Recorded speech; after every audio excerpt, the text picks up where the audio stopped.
Lunchtime. It is lunchtime. It's lunchtime. What do you think of my dope ass hat? It's got like a Robin Hood look to it. It's an authentic Bavarian Alpine hat. Okay, yeah. That I it's funny Stole because from an authentic Bavarian. I did. I beat him up and took it. I'll tell the story here in a minute, but first I want to tell a different story.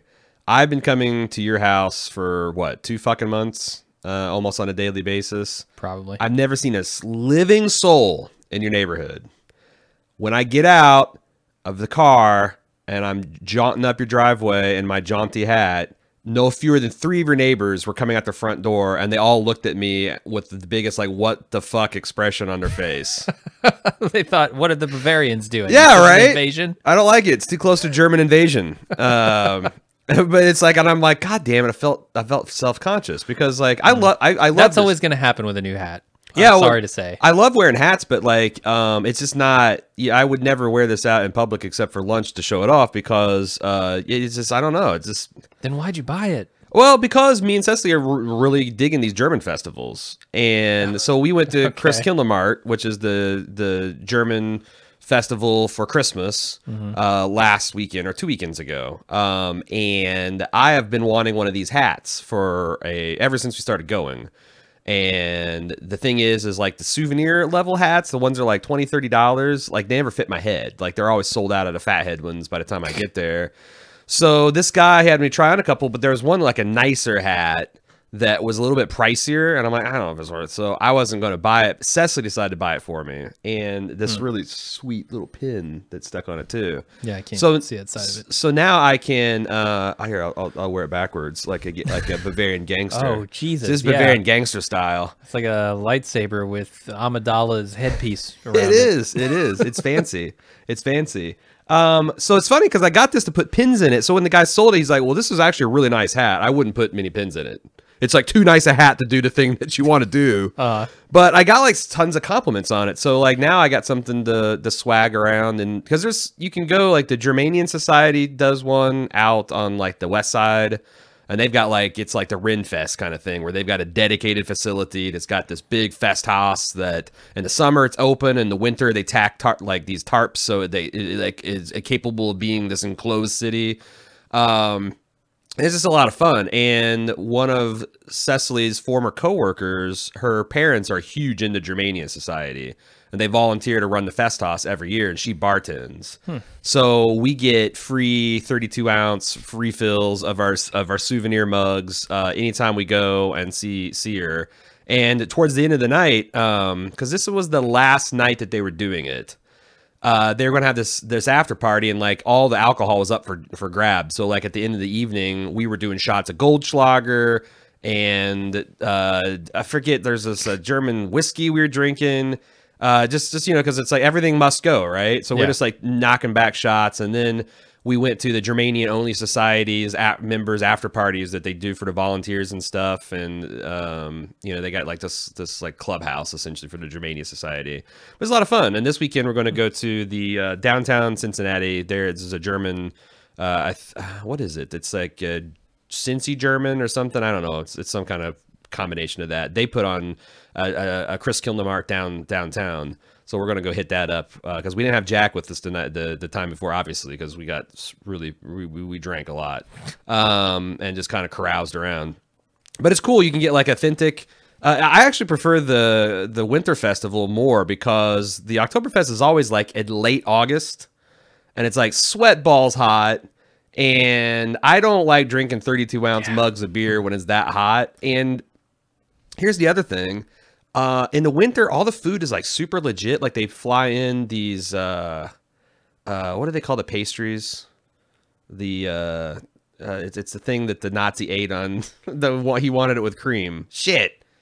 Anyway, it's a Bavarian pastry. They fly these in from Germany, and they're so fucking good. And they're making Bavarian nuts like right in front of you, homemade. So they're like they're like warm spice nuts in your hand, a sack of warm spice nuts in your hand. And they got schnitzel, and it's like just the best. And they got all like 4 or 5 different types of brats, and they all have a different meaning, like Wiener brats and this other stuff. I don't know. I'm not a good enough German to understand all of my culture and heritage that I'm participating in. I'm learning as I go, but Yeah, apparently my heritage involves a lot of drinking and overeating, which kind of makes sense. It feels right. It feels right. But yeah, I got a fancy dancy Bavarian hat now that I can't put pins in, even though I want to. I need to get like lederhosen so I can put pins up and down the suspenders, because that's the next step if I want to take it. I want to take it. I got to get some lederhosen. Yep, you gotta grow that beard out again. Yeah, well, you're gonna have to. I think I don't know. I think this is a nice German length of beard. Yeah, yeah, but it's not gonna win any competitions. All I'm saying. Well, I mean, who'd say if you really want to prove your Germanic descent, you have to go all out. They're not going to believe it until I'm they secure see in it. my Germanic descent or whatever, my German ancestry. Yeah. Oh, what else do we want to talk about? Oh, do you want to talk about our office space that we're 99% sure that we're going to get? Sure. Yeah. Did we talk about this like we had a couple of potentials and one we said was Hogwarts Castle? I don't remember what we talked about last time. Who knows? It's but yeah, we are moving in to the bowels of a 170-year-old German Catholic orphanage. It's called. It's the next best thing to a church. We couldn't really find any churches. And it has like it does have a chapel. It does have Holy shit, it has a chapel. Badass chapel with stained glass windows and marble altars and all these statues and stuff. It's just great. Like I really like the landlord. They run a not-for-profit. It used to be an orphanage until the 70s, and I guess they built this thing to like house kids that were orphaned by this cholera outbreak that swept Cincinnati in the 1840s, 1850s, and they built this thing to house these orphans, and it was an orphanage up until the 1970s, and then it transitioned into a school for what do you call that? Developmentally disabled youth, I guess. Like they're kids that have learning disabilities and emotional disabilities. It's like parents can sign up and have their kids bus there, and but then they have like on the other half is kind of like essentially commercial real estate, but they've got like but they have a lot of like kind of charitable or like not-for-profit things in there. Like there's this lady that runs this art outreach program for kids, and she was excited the podcaster might move in because she's been wanting to do. She's got to guess a grant for like outreach and she thought a podcast would be up her alley. So, but I'm tickled pink because it's a cool space, and I'm excited because they're actually underneath the. We didn't even know this when we go to look at it, but underneath the chapel is this giant like auditorium that they're currently renovating. And they mentioned that they would let us use that for like, if we wanted to have any meetups and stuff. And that's something that we kind of been wanting to flirt with too. Except for on the weekends.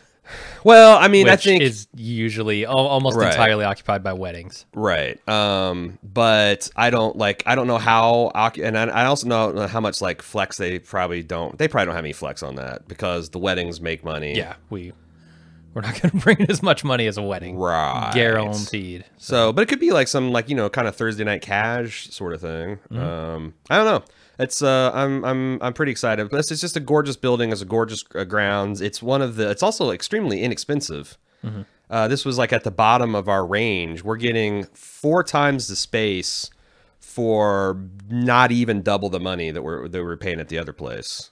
So it's super cool. If you want to look at it's called the St. Aloysius in Cincinnati on Bond Hill. Don't tell somebody's gonna go lease our space. No, we already. We tell them we got that shit. We got that. We got. Do we? I haven't signed shit. We have no. Well, actually, I was going to hit you. We need to sign something today, and I need to send a check to them to secure it. But stay away, Murder Bear. Also, there's tons of like. I would prefer to get the space that's on the 3rd floor. I just can't justify the massive pain in the ass it would be to move in. The space it's also we got, too big. Like we don't need 1,900 square feet. Well, but I think that and we don't need to pay for 1,900. Right, but I thought they would subdivide that. They were talking that there's a way to subdivide that. I didn't really see how to subdivide it unless they build in some walls. They were willing to do anything that we wanted. They were super accommodating. Like the last place we went to is just kind of an asshole about wanting to do anything, and everything's going to be super expensive, and they're just really easy to work with, and I don't know, it seems like good people. So I'm excited. Or Hogwarts Castle it is, it turns out. I looked at another space, and we looked at a couple other spaces, but yeah, this just man, I feel like it's the first one we looked at, and like I think you and I both have like a prejudice against going with the first option because it feels like the lazy thing to do. But it's so stupid because the first option is the one you want the most, right? Like the one that looks the best. Sure. You're going to go see that Checked first. off all the needs, and then we get there and it's even better. It's like, oh my God, there's an auditorium and there's this and that, and there's like all these like resources available to, and you know, you don't have to pay utilities on it. You just have to pay essentially the internet. So there's no that like shop around kind of idea. Yeah, like, yeah. It's like, well, how do you know I feel like I'm getting ripped off if I take the first offer. Right. But turns out it's actually and it's also good. it's like a 10-15 minute commute for you, 10-15 minute commute for me. Easy access. I'm really excited because I appreciate you opening up the basement for us, but this has been shitty. Yeah, no, it's awful. It's an uncomfortable place to work. What, 100 square feet here? Maybe we have no work surfaces. Like it's like terrible. My back's always hurting because I'm always hunched over some ridiculous dinner tray or whatever. I'm very excited to get to move into Hogwarts and get us sorted into our houses. So, do you have anything you want to talk about? Because those are kind of the highlights. Yeah, there was one other thing. Say something while I'm looking at this. Never mind, I found it. Brian Flowrip, if you'll recall, it's been an odyssey. Boy. He wanted to send us a Plinko board. I think that's how you call it. And that's the Price is Right game, sure. Yeah, and it arrived, and it's legit. It's a thing. Look at this thing. It's real and it's spectacular. Look at this beautiful bastard. I'm gonna play right now. Tell me what number I'm gonna get. 0. 1. I was as close as I could. 1, you miserable bastard. You couldn't even guess the right number, and then the balls went flying. Oh God! But it's cool. It's got the glass slides out for easy cleaning or retrieval of jams or whatnot. We haven't tested it with our Coin of Doom whether it's compatible with that, because that's what will. It's right there. If you want to, Oh, is it? If you want to throw it, Okay. yeah. I think it's too big. If you want to roll them bones, All right, let's see. it's gonna get stuck. Yeah. No, it's too big for the Coin of Doom. But that's all right. Might plus it's like this is better for non-binary decisions. Like the Coin of Doom's yes or no, but if we got like 6 office spaces we want to choose from, for example, up to 6 office spaces, we can just Plinko it off. Yeah. Because why put thought into your decision process when you can leave it up to chance, is what I say. But thank you for sending that, Brian. I know it was kind of a pain because you had the misfortune of shipping this right in the middle of us changing addresses, and the UPS guy was like really apologetic when I went to pick it up because they had this thing for like a week and a half, but it didn't have the suite number on it, so they didn't know what to do with it, and it was addressed to Bald Move, which was different from the actual paperwork that we filled out. Not technically our company name. Right. That's one of my goals early January is to file the DBA paperwork so we could finally officially be Bald Move instead of the ridiculous name we go under. Dick Suckers Anonymous. It's we get a lot of unwanted traffic. You know, we named it like 10 years ago. So right, we were in a different place. So yeah, there we go. Thank you for that, Brian. It's super cool. I can't wait to get into the new. That's the other thing I'm excited is to get all of our stuff out again, man. Oh, dude, I'm excited to get like video matrices back and get some better cameras and some audio. I don't know. We're gonna end up spending a fortune to do this, but it'll be worth it. It will be worth it in the long run. It'll be so much more easy and comfortable, and it'll be so much easier to get the shots we want because it's going to. I think we're largely going to keep this like very open. Like to, yeah. You know, like have it be a sound stage kind of big, like we're like shooting for, because I think the space has got like something ridiculous, like 16, 18 foot ceilings, and we're probably going to drop ceiling it to like 12 or 14 foot. I don't know. We need to sit down on some graph paper and start planning that out. We're supposed to meet as soon as we get the deposit. We're supposed to meet with their architect and their facilities guy to talk about what we want to do with it. So very exciting, very exciting. I think it's time to get to the people. Okay, we can do that. People. See what the people want. I feel like pulled up here. I wanted to drink on today's lunch because I thought it was the first Christmas lunch, and I was really excited to drink on lunch. So I'm going to start the celebrations early if y'all don't mind. Do you have anything over there in Twitterland? Again, sure, yeah. This is your first time joining us. Hashtag Bald Lunch gets a question on Twitter, or you can go to our forums. There's a forum thread each week posted. You can post your questions there. Jim. Journey is Penniford. says, I'm having some lower back issues and my office chair isn't helping. Do you have any good recommendations? I sit in my chair anywhere from 8 to 12 hours a day. Brother, this is a man. Journey is Pennyford. I don't know. His picture is of a dog's ass with sunglasses on. All right, brother and or sister. I tweaked my back about 2 weeks ago, and it's been fucked up ever since. Like shooting, tingling pains halfway down my back of my thigh and up to my lower back on my left side. It's fucking miserable. We are sitting on Herman Miller Aeron chairs, and I like them because they remind me of my name. But I think they're okay, if you can find maybe a Bernius Jennifer chair, I would say that will help Steelcase back. makes that. It's not her. You won't find her. It's right. a Steelcase exclusive. I think these are great, and you can frequently find them for like $100, $200 because they're extremely popular, and there's always some fucking startup that's gone tits up that you can go buy a pallet of them or something. We bought these for between.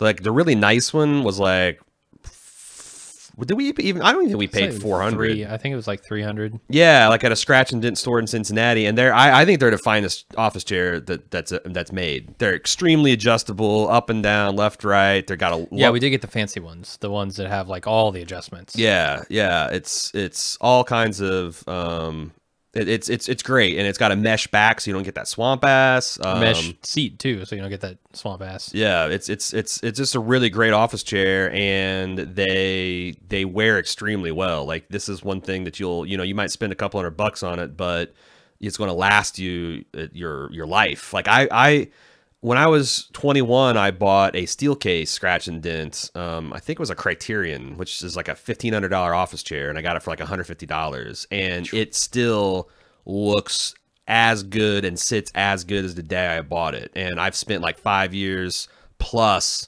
working for myself, sitting that thing day in and day out. Like just like if you do task shit, you really you need to get away from like the Office Depot $150 level bullshit and get a nice chair. Go find the used office furniture store in your city. It's in the shitty part of town, and bring your pickup and buy one of these fuckers. Or if you're in San Francisco, it's on literally every street corner. Right. From all the startups going out of business. Right. But yeah, they're and find one that like, cause there's like different sizes of these too. Like there's a A, B, and C frame. That makes a difference too. Like especially if you're an average person, it doesn't matter. But if you're, on the smaller side or the bigger side, that matters too. But I think, they're fucking great. And posture and ergonomics at your workstation are super important. So I will say I've never found an office chair that I enjoy sitting in for 8 hours a day. It doesn't matter. We're not designed to do that, right? Right, probably not. So even these Herman Millers are just like, after a while my ass goes numb. I need to get up and walk around. There's something about every single chair I've ever sat in. Maybe it's my ass. Maybe it's my ass and my back. I don't know. I don't, guys. I don't really have that problem. If I have a good chair, I'm good to sit on it for 10, 12 hours. I mean, you got to get up and stretch every once in a while, but yeah. That's why I got a sit-stand desk. I can't recommend those quite enough. Yeah. Because even for just convenience sake, like, I don't want to sit right now, or I just want to walk up to my computer and do something real quick. I don't want the hassle of like, rotating my chair out and getting into it and sliding back in and then sliding back out when I'm done. Like, just walk up to it and boom, I'm ready to go. Yeah. It's nice. I want to get some of those powered like you've got here for the new studio. Cause like that's a must for task desks. Yeah. Adjustable height's the way to go. You got to get a sturdy one though. Don't get a cheap flimsy one. Cause man, Cecily's their customer service department all went to like those just as a productivity boost kind of thing. I'm same way. I recommend those a lot as well. In fact, that's one thing that Cecily and I are talking about. Like, we are not really happy with our office situation at home. And we just got like cheap. Like it's literally like one of those old Kallax bookshelves with two of the Kallax like $45 desk extensions bolted to each side. So it's cute. It's like this, his or her pod thing, but like it's not very ergonomic. So we're thinking about, as soon as we get a little bit of two coins to rub together that's not bespoke for something else, reinvesting in that kind of stuff.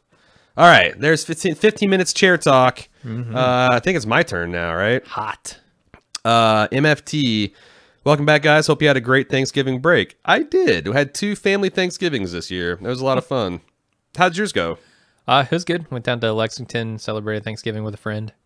I saw you played this wild mousetrap Indiana Jones looking game. It Fireball was Island? Yeah. You don't remember this from the 80s? No, man. Oh, no. dude. Yeah, they See, I got into board gaming late, too. Like, I mean, this is one of those, like... Your dad got me into board gaming, right? Yeah. This is like Candyland or Monopoly or Sorry or any of those games where you're just essentially trying to run around the board. It's this big island is what it is. And if you go on Twitter, you can see the pictures of it, or at least one picture. It's a big island where it's kind of just a volcano, a mountain in the middle. And on top of that mountain is this idol that is shooting fireballs down every once in a while. And you're trying to make your way around the board, picking up different tokens, essentially, and then getting out by going to the helicopter. But the whole time, the idol is spitting fireballs at you. And the idol is controlled by the players. So, like... there's a lot of shenanigans that happen. Like, oh, you're about to grab that thing. No, you're not. Here comes a fireball. So it's not cooperative? I kind of thought it would be cooperative. No, it is not cooperative. It's a buddy fucker, huh? Yeah, but it's a ton of fun, and the board is just so cool. MFT continues, I guess I'll pop my cherry with starting my first lunch thread, and what's more important than starting a thread to ask to rank movie franchises? I watched Creed 2 over the Thanksgiving break. It's a great addition to the Rocky franchise. So you've got your James Bond, your Star Wars, your Mission Impossible, the Rocky franchise. Maybe I'm missing some others, but how would you rank these movie franchises? Which ones? Sorry. Oh, boy. Rocky, Star Wars. Star Wars, James Bond. Probably throw in Star Trek. I mean, I'm going to just rank them. Harry Potter. Star Wars, Rocky, James Bond. Star Wars is best? Yeah. Man, Star Wars is lost. Well, that's I mean, if we're talking OT, original trilogy, then it's pretty fucking hard to beat. Yeah. But unfortunately...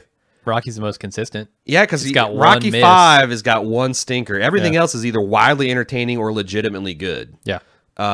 James Bond is pretty uneven, but there's some high highs. The whole Pierce Brosnan run is, oh, man, except for GoldenEye. Yeah, and even then, it's not... Like, it's funny because, like, I kind of thought GoldenEye was a little disappointing when I first watched it, but it's the clear, like, head and shoulders best of the Pierce era. Without a doubt. It's like the Star Trek Next Generation movies, right? Like, there's one that's good, the rest are shit. And then you go back, that's the problem, is a lot of the golden age of Bond is just like, he's fucking slapping and raping women left and right, and it's really hard to watch. Yeah? Like, I have a gadget for that? Yeah, like a year ago, I went back to watch, I can't remember if it was like, I can't remember which one it was, but he rapes a lesbian straight. Just straight up. What? Yeah. Had to be Octopussy. Sean Connery. Christ. So anyway, I haven't seen many of those old ones, I've got to say. It's interesting because, like, you know, like you'll see James Bond in a tweed jacket with like fucking, you know, like Oxford patches on his things, and he's got these like just ludicrous high-tech gadgets that you know in that cheesy like 70s kind of way, right? Where like you can they tell didn't even know what a props. transistor was, right? Yeah, right. I gotta say, my favorite James Bond, the one I'm most fond of, is Pierce Brosnan, but I actually don't know why. It's entirely on the strength of GoldenEye and the time that I saw it. GoldenEye's a pretty good Bond. It's not bad. And Pierce Brosnan should have been the best Bond ever. Like, yes, in my mind, he is Bond, but I mean, he was around when I was growing up, so he had bad scripts. They had really bad, lazy scripts, unfortunately. Yeah, but then you know, Daniel Craig comes along, and I think he's gotten much better scripts. Yeah, he's got, but he hasn't overtaken two Brosnan amazing Bonds, and he's been in one shitty Bond and one kind of Bond. So yeah, it's too bad. Man, I'd love to see like Pierce Brosnan in Casino Royale, or what was the Skyfall? Yeah. Man, that would have been awesome. because I think Daniel Craig, is that his name, Daniel Craig? I think he's an okay Bond. He doesn't look like Bond, but he kind of has the Bond, the essential Bond essence. Yeah, he pulls it off. He's that guy, because you got to. There is an element like, I don't know if I want him raping and slapping women, but a crucial element of Bond is a little bit of danger. Like, yeah, he's civilized, but he also will break your fucking neck for England. So yeah, okay, I think we got that. Like, I think Star Wars is probably, and then Rocky, and then Bond is kind of like a distant third of my affections. So it's your turn. I don't know how to do this one. Apparently, you're on a billboard in Dallas. I am? Yeah, me as a business law probate lawyer. Is there a picture? There is, but it's I don't know if I can. Pass me your phone. I want to see it. Yeah, I want to see it. It's not working. It doesn't look much like you. I'll say that. I mean, it's like me. It's a bald man with a beard. That's not. This is me if I went full Vincent D'Onofrio, Daredevil, swole. I can think, and yeah, like here. I didn't get close enough to look at that guy. Let me see. Yeah, no, I can definitely see it. I could definitely see it, and I would trust him with all my business law and probate needs for sure. I'm sure that's a face you can trust. So, thanks for that. I'd like to see him in a Bavarian hat. Chinaski from Santa Cruz, what was your favorite Thanksgiving sides this year, and what's the one Thanksgiving side that you absolutely hate? I'm just a sucker for mashed potatoes, honestly. Like, give me some nice buttery, salty mashed potatoes with some good gravy. I'm gonna eat. I can eat all mashed potatoes for Thanksgiving and be happy. Mashed potatoes, I like a really good stuffing. Stuffing is like the degree between like okay stuffing and like really good stuffing. Like there's a pretty big gap between that. So like really, and unfortunately, the person that's made the best stuffing of all time is my mother. And that's over a decade in my rearview mirror, and I'll never get it again. My sister makes an okay approximation of it, but it's still like there's some secret that she'll take to the grave on that one. But the other thing is, like, I've been a sweet potato casserole hater. I hate that. It's so awful. Well, we know your answer to the next question. I've been a hater of that. I've always preferred just my yams. You just throw some yams, you sprinkle some brown sugar over them, you put some marshmallows on it, you throw them in the oven, and it's great. It's great. I actually prefer the yam gravy to actually regular gravy. And also I've historically been a overweight, portly individual, and that's probably why I use sweet potato gravy for gravy. And I've always eschewed the casseroles. But I had a really good sweet potato casserole at Cecily's aunt's house. So it's kind of changed my mind on the whole thing. They put some crushed pecans, and there's some kind of like little light crust action, and it was really good. It might be my new favorite. No such thing as a good sweet potato casserole. I hate sweet potatoes. So that's an easy pick for me. I despise sweet potato casserole. There you go. So my least favorite is anything cranberry. I think cranberries are shit. And they're tart. They're just shitty jam. Shitty Jello. They don't need to be anywhere near my anything on Thanksgiving. Okay. So there you go. Hot takes. It's funny that your least favorite is my absolute favorite. Okay, your turn. Ben B.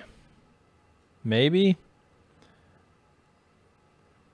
No, let's skip that for now. Sorry. Let's go to his other one. Ben B says, hey guys, hope you had a decent break. Just wondering if you ever finished Daredevil. If so, what did you think? Personally, I thought it was one of the better Marvel TV shows, even with a few logic holes. Black suit, Muay Thai Daredevil is badass, though. Yeah, Return of Blind Justice Daredevil is... so I finished Daredevil just 2 nights ago. And, like, I binged the last 6 episodes over 2 nights because I was, like, that fucking hot about it. And... I think it's a clear head and shoulders above everything else. It's actually, I think, better than season 1 because you already have the Kingpin established and Daredevil established, and Kingpin's been off the board for a long time. And the plot, the Kingpin plot is just fucking ingenious. I don't want to spoil anything, The fight scenes are there's in episode 4. The slight, just so you can to entice people, there is a 10-minute long one take fight scene. It's like episode 3 of the first season. That is, and they play homage to that. Like it starts off in like this kind of short green corridor, and it's like, oh man, this is gonna be good, and it's just so good. And that's just one of like 5 standout fight scenes in this particular season, and I think that they really smart to like they involved like Foggy and Karen in smart ways. I like that I binged it. I didn't have to worry about the bald move shit because there's a couple episodes where I'm like, yeah, I'm not sure Foggy really pulled that note that he needed to off. Like, but the next episode was awesome. I didn't care. And then I just woke up this morning and found out that Netflix has canceled all the Marvel shit. Mm-hmm. I don't think it's because all the Marvel shit. Have they actually canceled Jessica Jones? They canceled Daredevil. I don't know that they've announced Jessica Jones. I didn't click through. Right. But like, there's no way they canceled Luke Cage, Defenders. You're assuming they've canceled all the Marvel shows, which I think is a safe assumption. I think they're not saying that because I think there's already the season of Jessica Jones that's just nearly finished. Right. So like, as soon as it's out, I'm sure they'll announce it. And I don't think it's because Netflix got tired of making Marvel movies or Marvel stuff. I think it's because Disney jacked up the rates because they want to pull all that stuff back to the Disney Plus streaming service, which I think is a mistake. No, because apparently, so I'm reading, I think on our forums I read people were talking about this and they said that the Marvel movie execs hate the Marvel TV execs and vice versa, and so none of this shit is going to get greenlit over there. They're not going to do TV shows out of spite. So fucking stupid. I know, it's so dumb. That's so fucking stupid. Because honestly, I would love to see this Charlie Cox Daredevil team up with the new Spider-Man to take down the Kingpin. Because also Vincent D'Onofrio's Kingpin is just a fucking legitimately great super villain. He's really like, I love like there's a little, he's kind of become a meme on Twitter because I've saw a lot of like people like doing scripts like, anonymous henchman walks in, Mr. Fisk, your car is waiting for you downstairs, and it has Fisk like deep breath. When I was a boy, like he's just always launching on these like epic monologues, but he fucking pulls it off, man.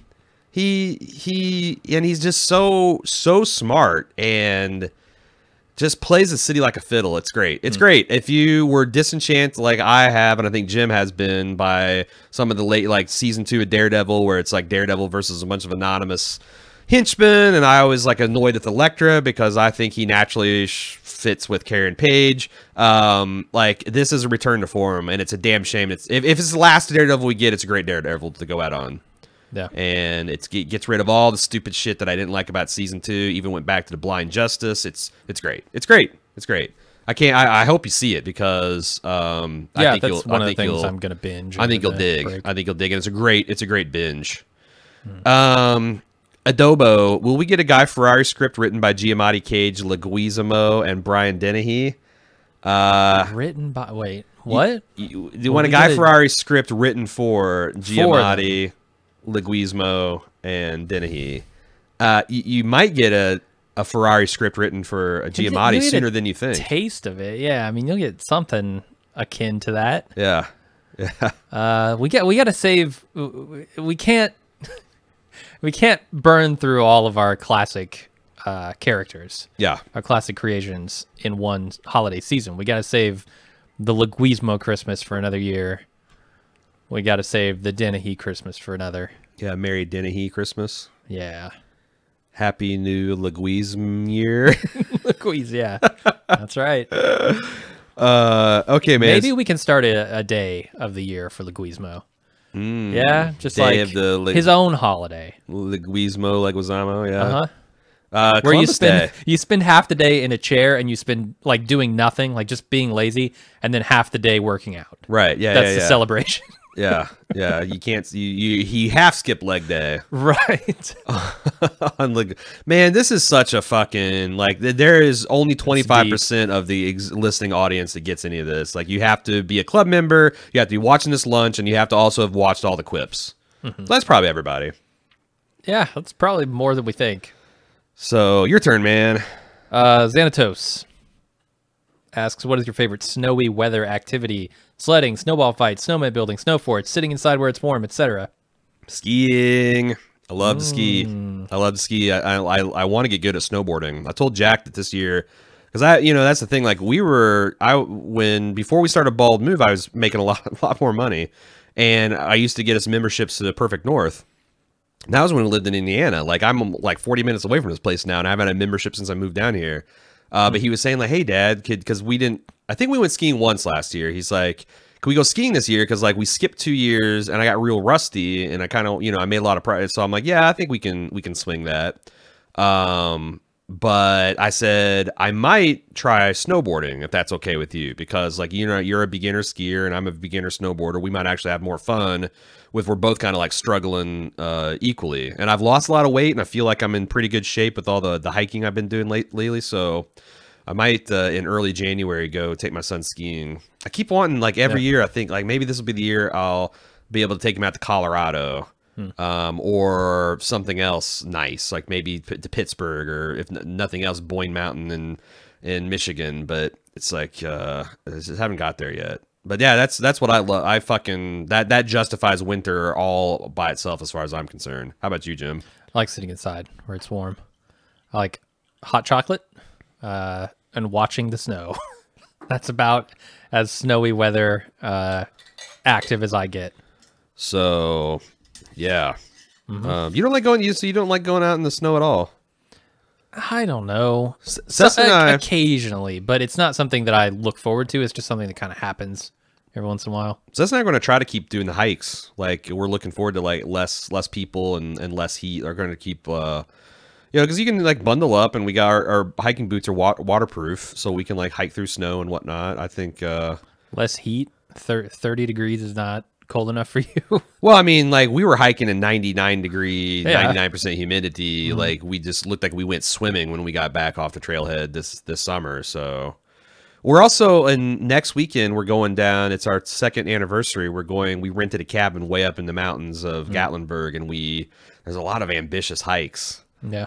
That like are all day hikes that like gain 3,000 feet of elevation, and we're kind of like, do we want to try that? Because you got to be realistic, because like you got to know that like, okay, it's 2 o'clock in the afternoon and we're not even halfway. We got to turn around because it gets dark like at 5 o'clock now. But yeah, I kind of want to try one of the real. There's one that like the last 3/4 miles a 45-degree scramble.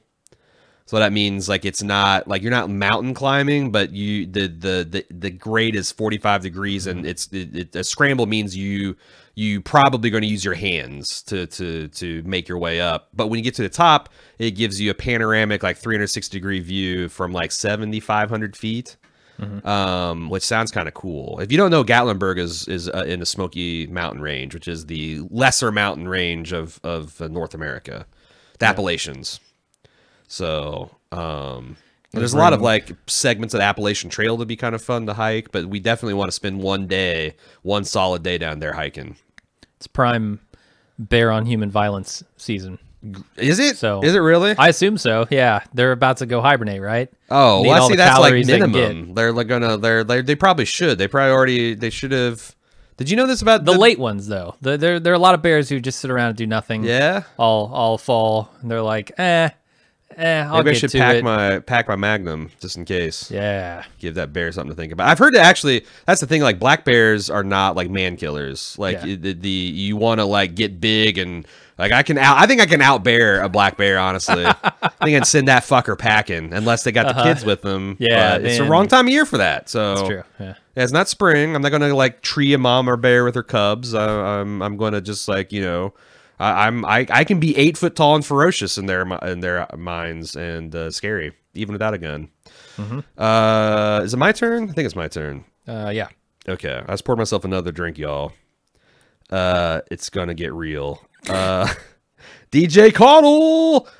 We need to get an air. I like this. I like saying this guy's name. It's fun. We need to get an air horn effect for this. I can't take credit for this question as it was a YouTube video, but what if The Leftovers was a result of Thanos' Infinity Gauntlet?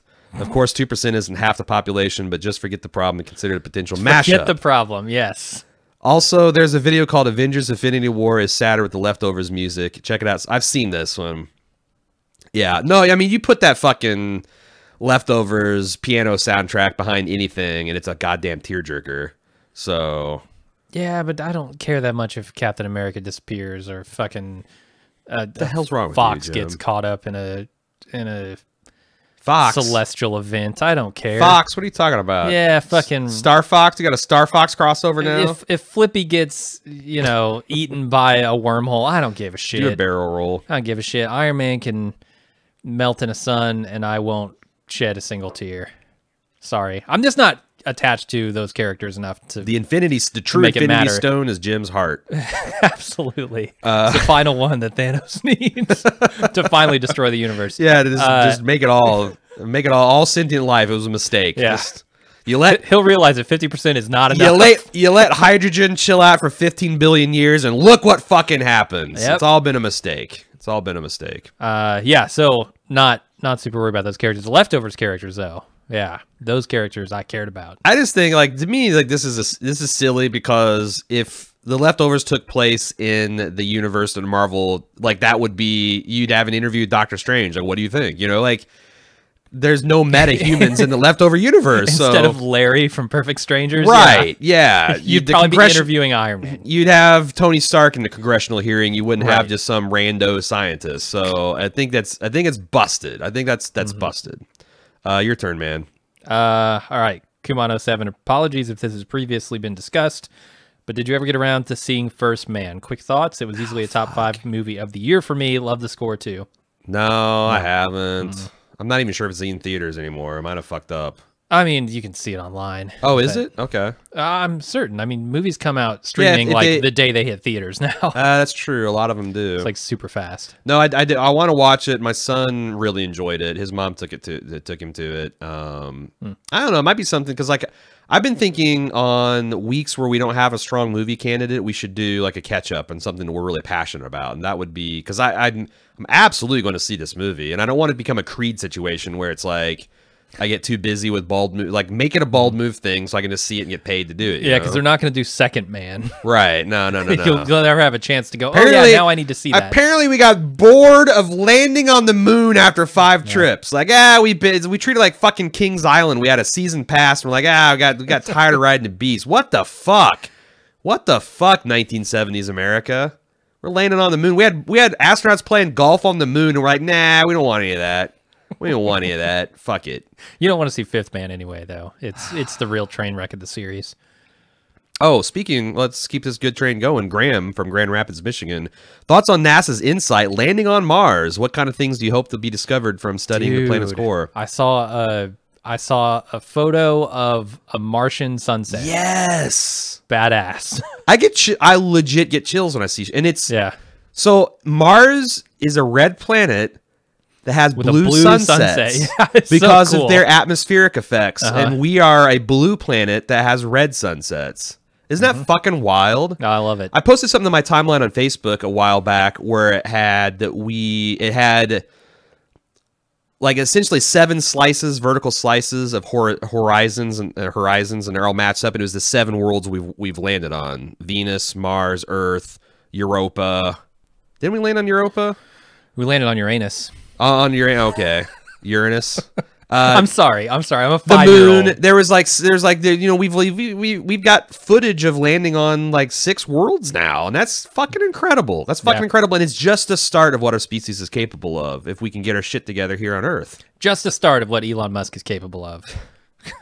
It's just the start of Elon Musk turning into Howard Hughes 2.0, in my opinion. I think Elon Musk is going to go Howard Hughes in the next 10 years. Start shitting in jars, and he is like, he's a fucking wild and crazy dude, in my opinion. And if he really only sleeps as much as he says he sleeps, then it's inevitable. I'm telling you, there's going to be a movie starring Leonardo DiCaprio's clone, and it's going to be The Aviator. He is that kind of fucking crazy rich dude. So enjoy the ride. It's your turn, man. That's it. That's all I got. Holy shit. Did you not go through the backlog of last week? Because I feel like I did, but we announced that we weren't going to have a lunch, so nobody sent anything. Okay, because I feel like people were backed up on the forums this week. All right, Kate 23. I'm writing this before Season of the Witch live watch, but I have to say I laughed my ass off at the versions of The Vampire's Kiss and really enjoyed the other Cage treatments. Nice. Are you thinking ahead to more single actor super serious film fest, or do you want to keep it a secret? I don't know that we're going to do single actors next. I think, you know, we have a lot of themes in mind, and we're probably going to keep them pretty close to the vest right now.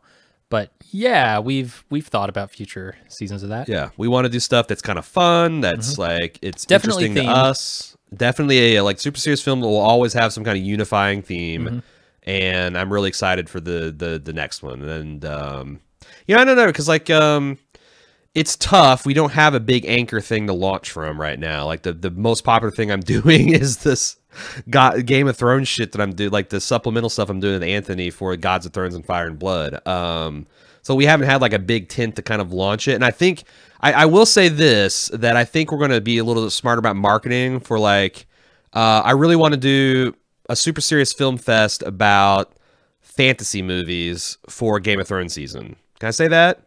Like, I want to do, like, the really cheesy 80s sword and sandal shit, like Beastmaster and Krull, but also, like, Conan the Barbarian, and maybe a Lord of the Rings, and maybe even a... I don't know. Like, this is something me and Jim have to fight about, but I think we...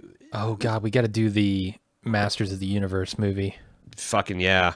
No, Flash Gordon? Do that. Flash Gordon might not be... It might be too science fiction, but like, yeah, like stuff that's like naturally, because what I really want to do is people that like capture a large audience, like Game of Thrones or like Westworld or something like that. Like do a super serious film festival during Mr. Robot where we look at all the different hacker movies, like Hackers, Sneakers, stuff like that like Net. has some synergy. The Net with Sandra Swordfish. Bullock, Swordfish. Yes, see, it's so fucking easy. Yeah. It's so fucking easy to We've done come Hackers up with that stuff before. You'd have to do War Games, right? Oh yeah, Classic hacker movie. Yeah, one of the best. Have we not done War Games? I feel like War Games might be a bald movie. I don't think we did War Games. I know we did Hackers. Yeah. I don't know. I'd have to look it up. I can do that. So like I want to do stuff like that, and I also want to do like, so there's two points. I think there's two ways we can use Super Serious Film Fest. One is to capture the imagination of a larger audience, and one is also like when things are dead, just do stuff that make that, because that's what we did at the Nick Cage thing. Like this is something that made me and Jim really happy to do. So it's going to be a little bit of that, like some really populist shit, and then some fucking weird shit that we do when it's just for club members and stuff that just, you know, kind of tickles our fancy. While you're looking that up, I'm gonna for the record, I don't think we have done War Games. Google doesn't think we have. Okay, so. I know we watched it when maybe it's an old Blue Yonder. Because that's another thing I want to do. I want to do the Blue Yonder recaps as well. Okay. Hobie Bender, did either you or Jim finish The Americans? I just finished season 3 and enjoyed a few episodes of coverage of that season. Nah, I was out. It's probably not fair, and I'm not saying it's a bad show. I didn't like that season and the direction of what I felt audience manipulation it was taking us down. So.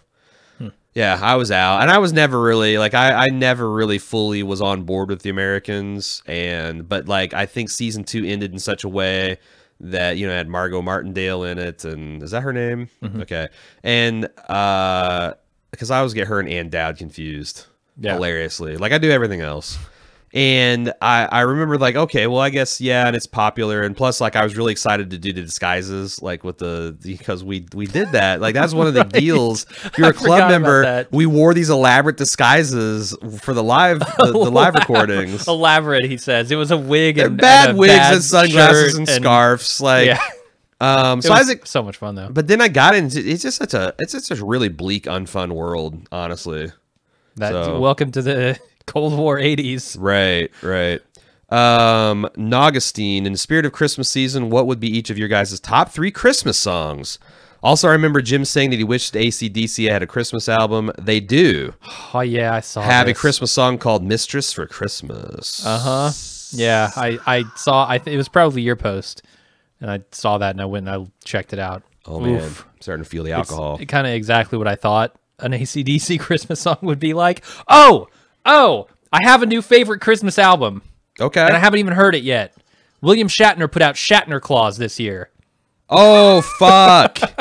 with like Henry Rollins and Iggy Pop and like. So you should. Okay, here's what we should do. You should bring the best song off of that album. And I will bring What Would You Get a Wookiee for Christmas off the R2-D2 C-3PO album of my youth, and we'll have a bad Christmas song off. I love it. All right. So when you say best song, you actually mean the worst song. Well, I mean, whatever. I mean, that can be whatever the most you want choice it to mean. Selection. It could be like surprisingly good for who it's involved, or it could be just like the worst, the epically bad. Like, you know. Damn. Yeah. Whatever. Lost your train of thought. Yeah. Blew it right out your nose. Blew it right out my nose, man. Top 3 Christmas songs. All right. I don't know the names of any Christmas songs. I like the Beatles one with John Lennon, like So This Is Christmas. Oh, yeah. It's pretty good. I like that one. But see, Paul McCartney made what I think is the absolute all-time worst Christmas song. Wonderful Christmas Time. It's jaw-droppingly bad. Yeah, I don't like that. Although I got to say that, like, so me and Cecily built this secular Christmas playlist. It's got like 200 songs on it now. And we started it because we got first of all, Warm 93, which is this radio station that always plays Christmas music from Thanksgiving to New Year's Day, got bought out by a Christian broadcasting company about 3 years ago. And it went hardcore. The carols, right? First of all, hymns. Like their variation of Christmas music dropped to almost nothing, and then like every other one was like "Mary Did You Know" or "Silent Night," like it's stuff that that's not what I'm there for. Yeah. I very much am of the mold of trying to take Christ out of Christmas. So, and it's only fair because, you know, you put Thor in Christmas and you put tree worship in Christmas and you do all this, like, you know, whatever. It's an evolving holiday. But we did a secular Christmas list, and it's like, and we got like 200 songs, and we realized as we were listening to Christmas music this year, it's like we kind of are in the mood that every once in a while I want to hear to Paul McCartney because it's just so bad. Yeah. It's just so bad. It's so clearly and obviously a cash grab. It feels like it, yeah. Now that the chorus of that is stuck in my head. You know what's funny is like this morning, Cecily, we realized, so last year we found Marvin Gaye's Purple Snowflakes, which we liked because it's a pretty song and it's kind of catchy. And also Purple Snowflakes kind of like has a purple cloud kind of a little bit like, you know, you're smoking a joint and you're wrapping Christmas presents after the kid's gone to bed. And it's like, yeah, purple snow. She just found out that was Marvin Gaye like cashing in on a song called Pretty Little Baby. I think he just redid the words for Christmas, just like Love Actually. So like that was her favorite song. I don't know how she feels about it now. I like Straight No Chaser, 12 Days of Christmas medley. It's an a cappella group. It's from Bloomington, Indiana, and if you've never heard it, it's really good and really funny. It's my son's clear favorite.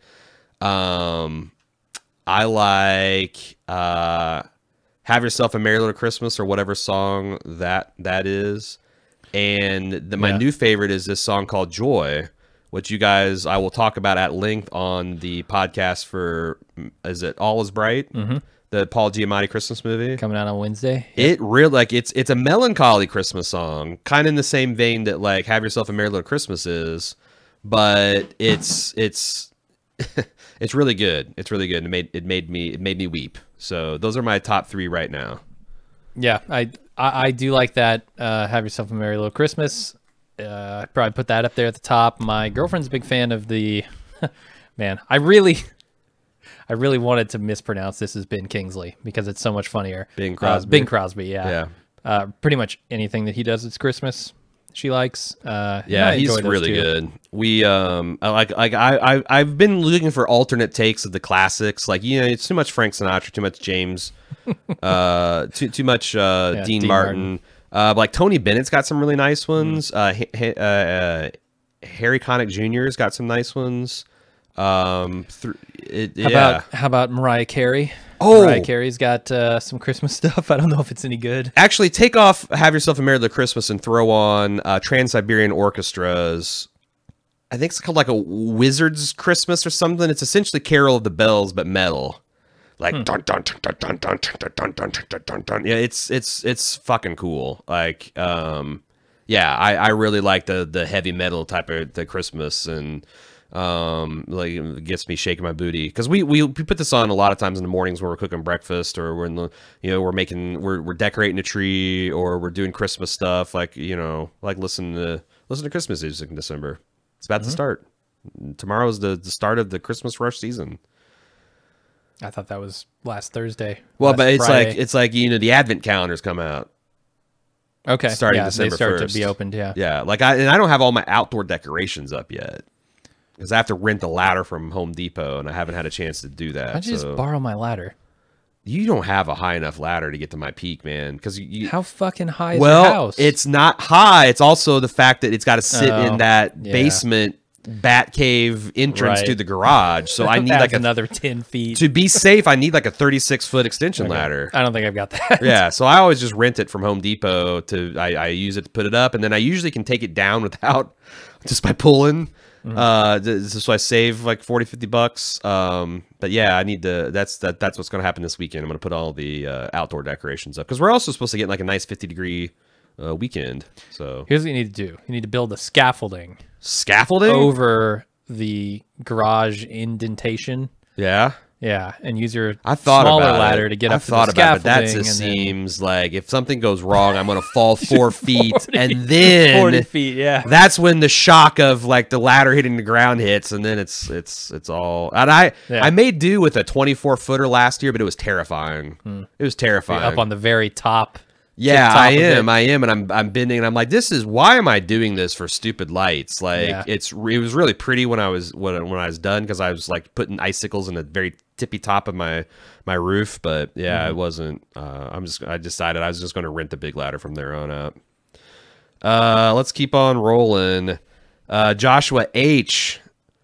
This isn't quite as bad as it is hot dog a sandwich, but is math more like an invention or more like a discovery? And he also says, what is our worst Christmas song? Which I think we've already answered. Paul McCartney. You wrote a bad song, Paul. I think math is more of an invention. Because you have, like, you have real numbers and you have the numbers that aren't real, which I can't think of the name for. Imaginary. Imaginary numbers. I would say, like, if we stuck to just, like, integer kind of shit and positive integers, it might be a discovery, but it's more of an invention. I think it's a blend of both. Like there's some geometric principles that were absolutely discoveries. Pi, how to calculate the volume of a cylinder and shit like that. But then things like calculus are that's just an invention, So I think it's a blend of both, and they kind of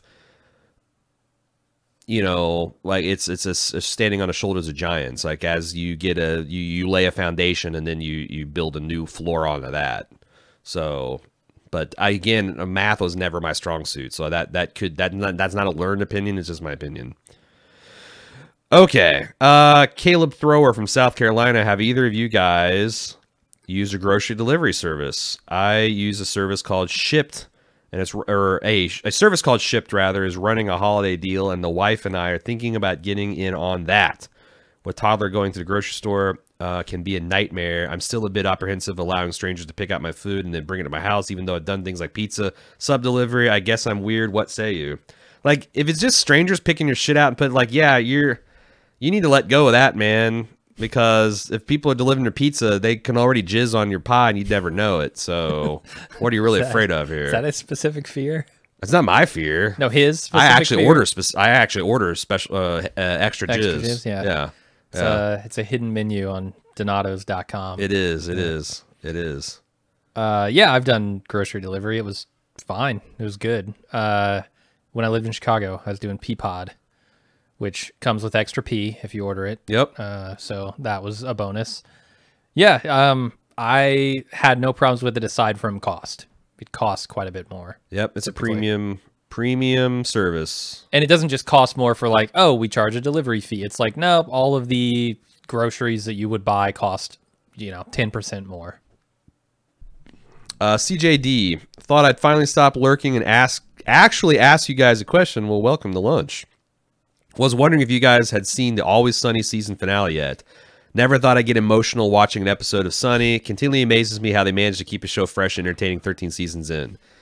This guy hasn't, but I have, and holy fucking shit. Emotional? That finale is an event. There was like a couple of episodes early on where Glenn Howerton was clear, like, you know, he was in a surprising amount of the episodes, but he obviously he was doing other things, and there was a couple things I think were a little bit uneven. But this back half of Sunny is some of the best shit, and that finale just like it's art. It's art. What can you say? Like, I love that crew. I feel like they look at stuff like BoJack Horseman and Lady Dynamite and some of these other, you know, like ambitious comedies, and they're like, fuck, you know, we're gonna keep trying to innovate. And I mean, that stuff that is, what's the guy that got real fat and then he got real skinny or got real cut? Rob McElhenney, yeah. McElhenney. Just the shit he did to his body for laughs in the fat season and this season, and then what it built up to is just, I mean, I can't even imagine. I can't even imagine. So yeah, and Danny DeVito is a national goddamn treasure. Just what he's willing to do on this show. Have you even seen season 12 yet? Season 12, I don't know. I've lost track of all of these. Season 12 is like one of the peak. Like, I kind of thought that Always Sunny had lost a little bit of speed off its fastball in like some of the later seasons, but season 12 was a stunning return to form. And then this last season is, yeah, it's incredible. It's incredible. So you got a bunch of shit to look forward to, Jim. Texas Sandman, my wife is pregnant with her second child due early June. We're flush with girl names that we like, but are having a hell of a time finding boy names that we could both live with. Any suggestions? Well, congratulations, man. Rufus. How about Aaron? That's a nice, strong name. Rufus. Rufus? Yeah. Stone. I like Stone. Maverick. Name him Maverick Sandman. Tell me that's... You see that name cross your desk on a resume, tell me you don't hire him. Tell me you don't hire him. Maverick Sandman from Texas. From Lubbock, Texas. There's Sandman, sandbagging again. Name him ABCDE. Why? You haven't seen the news articles about this? It's so stupid. So stupid. Well, we should talk about it then. Somebody got some lady got pissed about, I think it was maybe Southwest Airlines employee giving her shit about her daughter's name, which is ABCDE. Okay. That's the proper response. Yeah, fuck her. Fuck her kid. Fuck her shitty kid. You know what? There might be a reason I would regret that take, but I don't care. This is the one thing you're not going to take from me. I'll apologize for almost any bad take, but if you name your kid ABCDE, then fuck you. You know what? You knew what you were doing. Yeah. You had a preemptive you know boner what you're for setting this your kid up for. Like, yeah. Why? Yeah. Why? Do you think this is going to be a fun experience for your child when you name them ABCDE? Yeah. And I'm sure there's a fun, quirky way to say ABCDE, right? Like BC, like obesity, ABC, like maybe or something. I don't know. Yeah, go fuck yourself. Yeah, you're setting this kid up for a entire childhood of torment. And as a kid who grew up with the last name that rhymes with jerk off, fuck you if you voluntarily give your kid a bad name, because you're just saying from late elementary to high school they're going to have hell. They're going to have hell, and that's independent from anything else, other weird shit they might be going through. So yeah, fuck you, lady. Fuck you. God forbid they have to get braces or glasses, and their name's ABCDE. Anyway, RH Coop from Knoxville, Tennessee. Eggnog, yay or nay? Yeah. Yeah. Fuck yeah. There we go. That's my favorite thing to do when it snows. And what I like to do, I like the UDF, the United Dairy Farmers eggnog. It's pretty fucking good. And I have my dad, before he left the university hospital, I guess stole is the word you'd use. He stole several industrial, like 5-gallon things of Everclear, like pure 100% alcohol. And I like putting an extra shot in my nog to really get things warmed up. Although, Here's a Christmas tip from In His Cup's Uncle Aaron: hot cocoa with a couple shots of peppermint schnapps. Yeah, peppermint schnapps. Yeah. That's where the holiday hammer is really at. And White Russians, also White Russians. Yeah. Seth and I had our first White Russians last weekend. It was pretty good. Gonna have another one this weekend. First of the season. First of the season. You've had that obviously. First of the winter 2018 season. Yeah. All right, let's keep on moving. There's a lot of people wishing you congratulations on your child there, Texas Sandman. Let's see, and has suggestions for boy names. Randy Cooper, have you done or could you do a rewatch of The Sopranos? I love the show and would love to hear your take on this classic. Probably not, because even wildly popular shows rewatching just does not bring the boys to the yard. I think in 2 or 3 years, the 20th anniversary of The Wire is coming out, and if we have the bandwidth and the resources, I would like to do something special for that.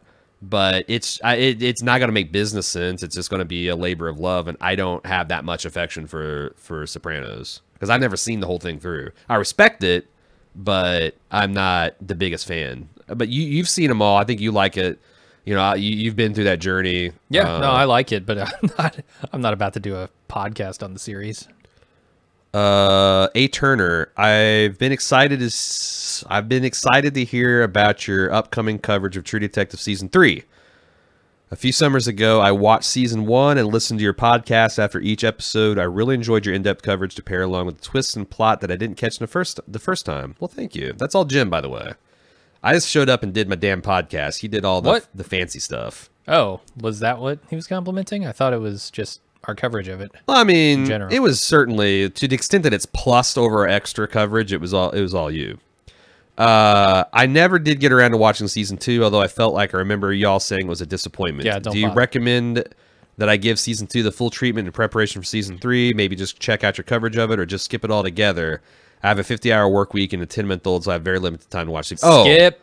It's an anthology, so fuck yeah, skip it. Now, I don't think Season 2 is a bad season of television, and I think the way it ended was like a best-case scenario, but it's just not it's not on the level of Season 1. It's like Season 1 Daredevil versus Season 2 Daredevil. It's not a waste of time, but if you're working 50 hours with a 10-month-old, watch Season 3 of Daredevil, man. Yeah. Sebastian Companucci. So it's well, I think one of your people, Jim. Companucci? Yeah. Thoughts on CBD oil? Ooh. CBD oil? Yeah, the cannabinoid stuff. That's actually legal in Indiana now.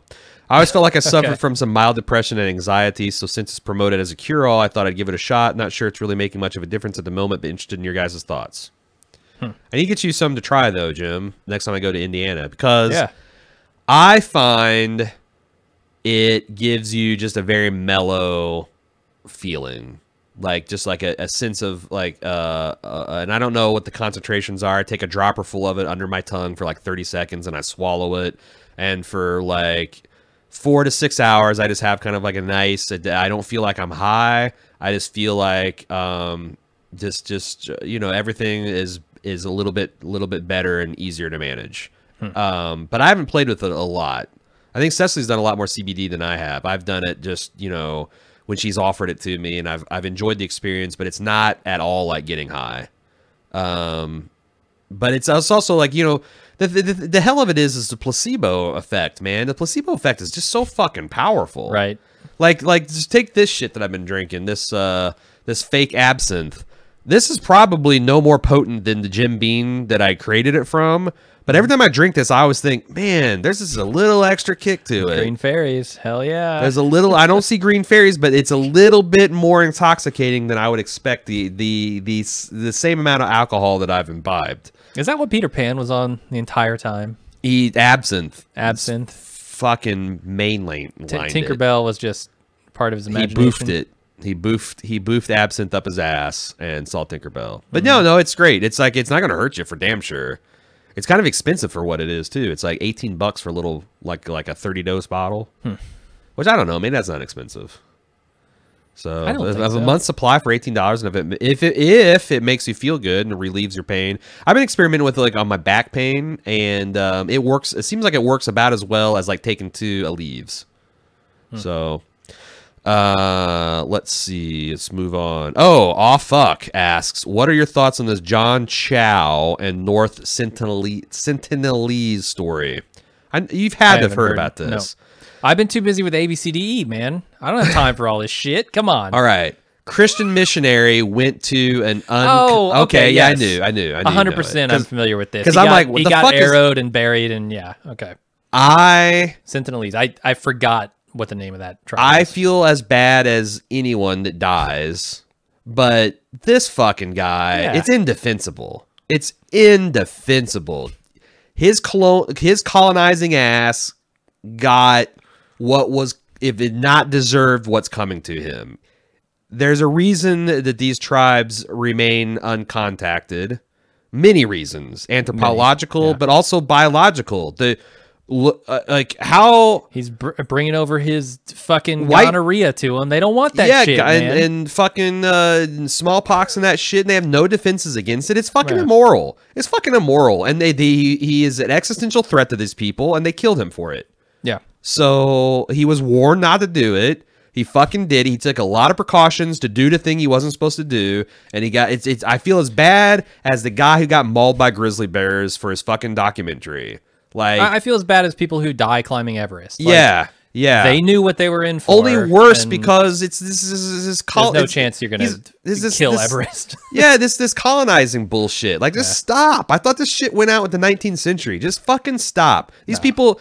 The only way it's worth destroying their ecosystem and their way of life is if Jesus is actually real, and I don't believe it. The Sentinelese don't believe it, so just fuck off with it, man. It's gotta drive Satan out. It's the last bastion of Satan. Yeah, no, it's terrible. I really hope it doesn't inspire a bunch of fucking crazy ass Christian copycats to do it. I don't know, like if I was the nation state guarding, I would like mobilize my Navy and fucking shoot these people on sight. So, and make sure they knew that was the policy. Because again, I'm not looking to kill people. I don't want anyone to die. No, I would mobilize the Navy and turn them back when they come. I wouldn't shoot these people. I'd arrest on sight. them. Yeah, arrest. But, okay, yeah, you're probably. I'm in my cups. Sure. This is bloodthirsty warlord. That's the Green Fairy talking. It's a Green Fairy talking. It's not me. I love everyone, but you can't fucking. God damn it, Tinkerbell! Shut up. You can't fucking introduce smallpox to a primitive society. Fuck you, man. Fuck you. No, this is a prime directive. We're not gonna fuck with these people, right? Like, this is how Star Trek starts. Jean-Luc Picard wouldn't truck with this shit. He'd phaser your ass himself. He would. It'd be set for stun. He'd throw you in the brig, but he'd phaser your ass. Yes, you would do hard time on a penal colony, but it's what you got coming to you, man. And I'm sorry you got arrowed to death because that sounds like a terrible way to die. But fuck you. All right, JSDCA, follow up to Leftovers music comment. Oh no, who named you? Yeah, I'm sorry. You've got a good case for child abuse, sir. You should go prosecute your parents right now. I was in yoga class recently. Teacher always has great music. In the middle of the last class, the Leftovers music starts playing. Saddest yoga ever, but not in a bad way. I looked around to see if anyone else noticed. I don't think anyone recognized it. So in question, have you ever heard movie TV soundtrack music that was completely random and out of place? I mean, they used to pipe Paramount movie track music in Kings Island, and that every once in a while was hilarious.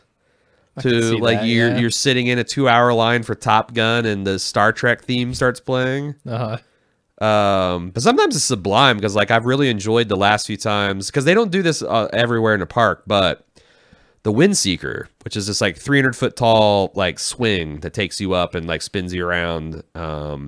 They play classic like Paramount music or not even Paramount, just classic music, and everyone's like they'll have the Jurassic Park theme or the Harry Potter theme, and that's pretty nice, but not like out of place movie music.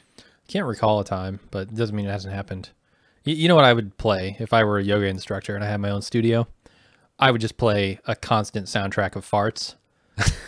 That way, no one will feel self-conscious. Well, plus you just inevitably you lay it underneath the existing soundtrack. So like, yeah, people are gonna fart when you're doing yoga. So let's just be same adults with about it. like public bathrooms, right? Like I would just be playing high volume shitting sounds. Yeah, like shitting, in public bathrooms. like gravel being dropped in the water. Yeah, right. Yeah, running water and sounds of and plopping sounds. Yeah, because I'm not pee shy, I'm not poop shy, but every once in a while when I have a bad case of diarrhea, like I do try to spare the person walking in because like, oh god, like I jump on that grenade because like no one wants to hear this eruption of biology. No one wants to hear or smell or participate in any of that stuff. It's true. So yeah, I'm all for like full length stalls, like floor to ceiling with solid doors, hermetically sealed. I'm all for soundtracks of shitting and pissing as background music. Yes, we got to get that going. Come on, what are we doing? It's 2018. Michelle from Cali. As a workplace dilemma, lately when I've used a women's restroom at work, I've noticed that 3/4 of the time a toilet is left unflushed. Just pee. It's because they're playing flushing sounds in the bathroom, and they thought they flushed. They were conditioned. Yeah. Next question. There's only one other female who works here aside from my boss. I don't want to become public enemy number 1 to her by bringing it up, because she's always kind of rude and dismissive towards me for some reason. Maybe it's because you're always watching Bald Move shit on the clocks, Michelle. Maybe. Is it yellow? Maybe she's letting it mellow. She's letting yeah, maybe she's like one of those like hyper conservative water people in California. Yeah, you know, like you're flushing your pee while your state's on fire, lady. The fuck's your problem? So I just been flushing it, washing my hands, and using the restroom. But I shouldn't have to do this for a person in early 20s. Fucking millennial. There's your problem right there. Yeah, who should have the consideration to flush. What are your thoughts? Okay, I'm going to give the stock advice I always do. Weigh the personal umbrage of flushing this person's waste product versus your discomfort with directly confronting them. And if the discomfort is higher for one or the other, do the other action. Like that's it, man. That's it. Yeah. That's really life in a nutshell, I think. Yeah, like do you want, is it a federal case? Like there's always a price of admission to any relationship, right? You have to, because you cannot control the other person's behavior, and it's fucking authoritarian to try to make them do everything the way you want it done. Now I think that this is like, I'm on your side, Michelle. This is some repugnant shit. Not flushing the toilet is pretty fucking, you know, we can all agree is pretty fucking base-born behavior. That's some gutter rat shit. Unless, again, she's some kind of crazy environmentalist. And even still, it's certainly not up to American social mores and standards. It's true. But do you want to be, you know, make it a big deal? Wait. Do we know where this person is from? I mean, they're from California. Michelle's from California. Oh, she works Michelle? in California. Sorry, I didn't hear. She's from Humboldt County, no well, less. Don't pinpoint her. I mean, it's a whole fucking county. She's at these California XY, counties are the size of these, Texas. These coordinates. Actually, what's super funny is like remember that one time I went sailing virtually? I want to do that again this winter, by the way. Like I think at some point during that stream, Michelle gave her GPS coordinates to plug in. Like, you're insane, Michelle. Nice. You shouldn't do that. You shouldn't do that. I think that stream is gone now. So, yeah, no, it's definitely. I don't think it can be found anywhere. But I want to do it again. Except on the deep web, because my boat's still my boat's still sitting there in Iron Ore Bay. I haven't made it to port. And plus, like, in real life, I've fucking sailed the archipelago. I'm I'm the saltiest fucking dog you can get in the Great Lakes, especially since it's freshwater. Get back out there. So yeah, she's in California. Does that change your analysis? Yeah, I was just wondering if she's in like Australia. She might be worried about the toilet flushing out at her. I hear that's how it works down there. Yeah, to flush up and set it down. You gotta be flush right out of the bowl. And there's a vacuum in the ceiling that takes it away. In every Australian restroom, there's like a trash can lid that's hung up, and you just have to be ready to kind of, you know, clap a lid on it because it wants to come up before it goes back down. Sure does. So, let's see. Murder Bear. Okay, we got some feedback on. We're now at the stage where we got feedback on the thing. Michelle says, "Dude, the hat, I love it." Oh, thank you, my lady. Murder Bear says, sorry, Jim, you guys are screwed. I'm leaving work early to outbid you. I've always wanted a castle. God damn it. God damn it, Murder Bear. I knew it. God damn it. I Am Madness says, guys, I need a quick ranking from you on the most batshit crazy week of the year for movies. 5 massive movies come out in a 10-day span this Christmas. Rank them from highest gross to lowest, and let's revisit to see how you did. Oh, shit. This is the slate for Christmas? It was nothing can top the month that The Thing came out. Because it was like everything on the planet. It was like 1982. Everything on the planet came out that you remember. I remember. But okay, go ahead with your inferior week. Okay, Spider-Man Into the Spider-Verse. Okay. Pretty excited about that one. Yeah, this looks cool. Mortal Engines. This is, if you recall, the cities that are on legs. So but it's a spectacle. I'm going to watch it. Mary Poppins Returns. I'll watch it like 4 years from now when I'm bored to death. Like Mary Poppins Returns, or NPR as they call it. Okay. Bumblebee. Maybe. Oh, no, that's Transformers. No, you've already Transformers lost me. For girls. Jim's out. It's Transformers for anybody. I don't care. It's Transformers. Aquaman. Okay, you're not impressing me with your list of movies. I'm sorry. Because we don't have any bald movies for December. Should any of these be bald movies? I mean, the only one I would make an argument for is Aquaman, but that's just Spider-Man. You don't like the animated Spider-Man? Yeah. Spider-Man, I could see. That's probably going to be better than Aquaman. Yeah, I want to see. I want to see Mary Poppins on Christmas Day. That's probably going to happen. But yeah, I don't know about the other stuff. I'm more excited about, I think, Spider-Man and Aquaman. I like Jason Momoa. I really hope, and I actually thought his Aquaman is a pretty good take on the Aquaman mythos. I'm kind of excited to see if that's not going to be a complete train wreck. If that's going to be like a Wonder Woman level, like the surprise delight. Because just like Gal Gadot, could be. I think, where the fuck did I just see Gal Gadot in? Where did I see Gal? Oh, she was in. So I got to see Wreck-It Ralph 2. Gal Gadot plays one of the protagonists of Wreck-It Ralph, which was kind of cool. Wreck-It Ralph 2 is not as good as Wreck-It Ralph, but the last act of the movie is pretty fucking good. What's it called? Like Ralph Breaks the Ralph Internet? Breaks the Internet, yeah. Let's see. There we go. I think that's it. Yeah. That's it for lunch. Next week, we'll both be liquored up and in our cups.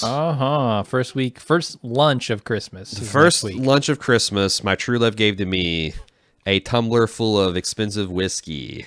And we're going to get it. We're going to get it. We're going to have a live watch and a podcast out, and some of the One Man Manger. Yeah, it's going to start on Tuesday. Yeah, we're One Man Manger starts on Tuesday. Holy shit! Good thing we got those first 2 days mostly done. Yeah. So yeah, no, we're excited about that. It's going to be a month of gift giving and drinking and merriment and hopefully good humor. I hope you guys watch. I hope you guys like watching as much as we've liked manufacturing this December for you. And thank you for being club members. You also have a Bald Move Christmas card to look forward to, and feel free to send us Christmas cards. We actually got our first one. I almost forgot to mention this. Oh, we're not doing the Christmas card exchange this year? No, it's not an exchange. We're just giving everyone a Christmas card. If you want to send us a Christmas card, we will show it off online. But this is from Steve. So Steve moved to Texas. If you recall, earlier this year, he asked us for advice about moving. And he says, thanks for the bald lunch encouragement to move. I'm loving Texas and feeling more compassionate, fulfilled, and happy already. Well, that's cool, man. I always like hearing when our advice hits home. And let's see, where from Texas is this sent from? This looks like the Alamo. Is that San Antonio?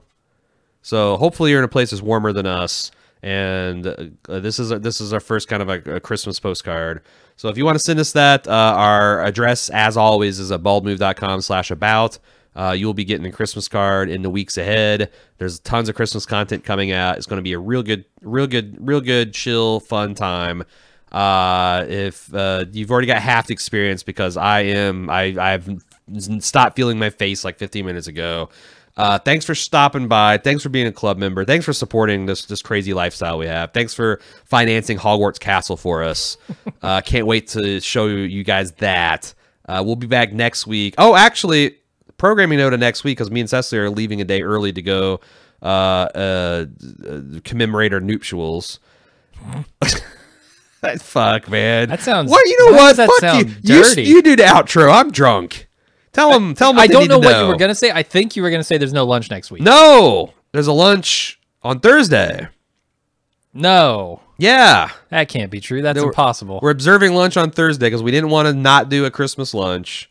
We're just doing it a day early so Cecily and I can take off. But I thought we were pre-recording and then releasing. It's whatever. There's going to be a lunch on Friday. It won't be live. It won't be a live lunch. Yeah, so get your questions in really early. It'll be tape delayed. So, but yeah, we could go long on it. We're gonna get. I'm going to get super fucking drunk. We've already selected our liquor and. We've already tasted a bunch of our liquor, and yeah, because we've pre-recorded a bunch of this shit. We got Glenmorangies Signet, which is like you're blowing your some of the best scotch you can get. We got Johnny Walker Blue. We got some secrets. He's drunk and he's telling everybody everything. Oh man, I got to shut it all down. There's technical difficulties. We need the bars. Merry Giamatti Christmas. Love you guys. See ya. Bye.